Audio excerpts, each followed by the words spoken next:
হিসাব দিলে আপনারা দেখতেছেন সামনে গতকাল আমরা একটা ইয়াবার বড় চালান ধরেছি প্রায় 1,60,000 পিস।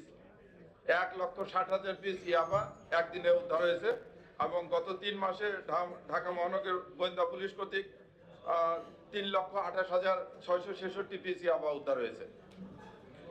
তারপরে আর একটা বড় জিনিস ধরা হয়েছে হিরোইন। আমি তথ্য নিয়ে দেখলাম যে গত 2 বছরে এত বিপুল পরিমাণ হিরোইন ধরা হয়নি। গতকাল আমরা 8 কেজি হিরোইন ধরেছি, যে হিরোইনটা আপনাদের সামনে ধরেছে।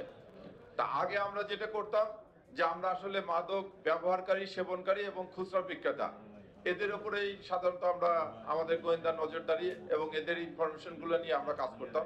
তা সম্প্রতিকালে সরকার পলিসি দেওয়ার পরে সরকার নির্দেশনা দিয়েছে যে এই মাদকের রুটে যারা আছে, যারা কারবারি, বড় কারবারি, মহাজন কারবারি, তাদের খোঁজ করার জন্য তারই সূত্র ধরে আমাদের এই অভিযান আছে। জিহাদি বই সহ আরো অনেক সরঞ্জাম উদ্ধার করতেছি, তাদের বিরুদ্ধে মামলা দায়ের হয়েছে।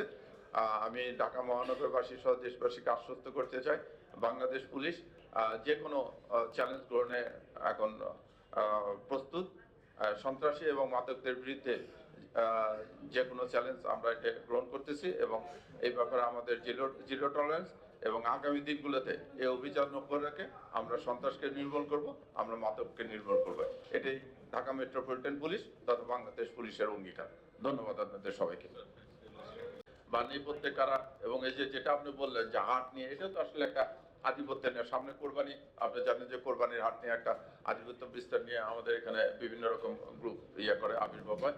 আমরা এদের ব্যাপারে খুব কঠোর অবস্থান নিয়েছি এবং আমি বললাম, আমি আপনাদেরকে আশ্বস্ত করতে চাই অচিরে আমরা এই হত্যাকাণ্ডের সঙ্গে কারা জড়িত এবং হত্যাকাণ্ডের কারণ মূল উদ্ঘাটন সহ যারা জড়িত তাদের বিরুদ্ধে আইনগত ব্যবস্থা নেব